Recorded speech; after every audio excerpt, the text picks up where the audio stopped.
What happens in the new birth is not the getting of a new religion, but the getting of a new life. Let's read verses 1 to 3. I'm getting all these from John 3, 1 to 10, and then we'll go elsewhere later, but I want to deal with this text for a couple of weeks. John chapter 3, verses 1 through 3. Now there was a man of the Pharisees named Nicodemus, a ruler of the Jews. This man came to Jesus by night and said to him, Rabbi, we know that you are a teacher come from God, for no one can do these signs that you do unless God is with him. Jesus answered him, Truly, truly, I say to you, unless one is born again, he cannot see the kingdom of God. Wouldn't you just love to be like Jesus? Just out of the blue. This man makes a nice statement about Jesus. And Jesus just looks at him and says, you've got to be born again. Just like that. Now John makes sure that we know Nicodemus is a Pharisee. He did not need to tell us that. This text would make perfectly good sense if he said, a man came to Jesus by night, said, I know you've been doing some great things and you're from God. And Jesus said, you need to be born again. Perfect. No problem. Why does he tell us he's a Pharisee and a ruler of the Jews? Answer, a new religion will do you no good at all. These are the most religious people on the planet. They're the most religious Jewish people. So you may be a perfectly good Baptist, Lutheran, Methodist, Episcopal, Catholic, religious to the core, and lost. That's what he's saying.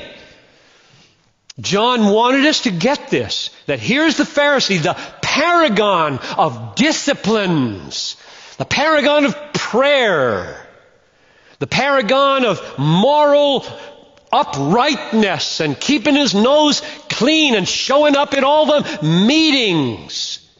And he's lost. He's dead. So the reason I think that John points out he was a Pharisee, he was a ruler of the Jews, is to make crystal clear, in spite of all that religiosity, he needs to be born again. He doesn't need religion, he needs life. He needs life. Now, of course, in one sense, he's quite alive. Right? I mean, if Nicodemus were here and he heard me just say what I just said, he would say, excuse me, I'm alive. Because that's the way he is here. He's blind. He doesn't get it at all. He's saying to Jesus, can I crawl into my mother's womb and be born again? And he would say to me, you say I'm dead? I'm alive. Excuse me? I'm alive. I am alive. Now, Jesus apparently had a category for living dead. Can you think of any texts? Remember the man, Luke 9:60, who came to Jesus and Jesus said, follow me. And he said, can I go please bury my father?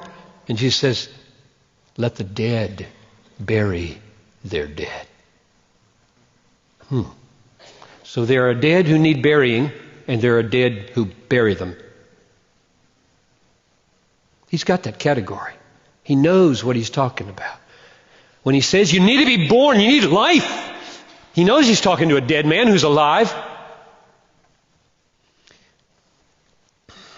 Prodigal of the prodigal son. The parable of the prodigal son. Parable of the prodigal son. The father got his boy home. What did he say to the older brother who's been out of shape about this party? He says, my son was dead. And he's alive. This is not surprising for Jesus to talk like this, to say to a living man in front of him, the blood is coursing through his veins, thoughts are coming out of his head, mouth is working, eyes are working, ears are working, everything's working, and he's dead. He needs to live. He needs life. He needs a birth. So, first meaning of what happens in the new birth is not you get a new religion, like you become a Baptist. That saves nobody. Or Lutheran, or Catholic. It's life.